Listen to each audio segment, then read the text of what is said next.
கண்ணன்.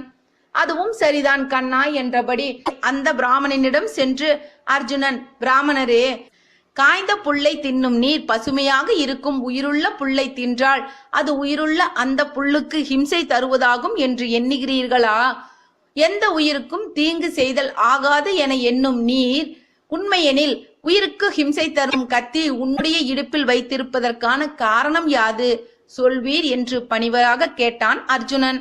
அந்த பிராமணனின் பதில் கேட்டு அதிர்ந்து போனான் அர்ஜுனன்.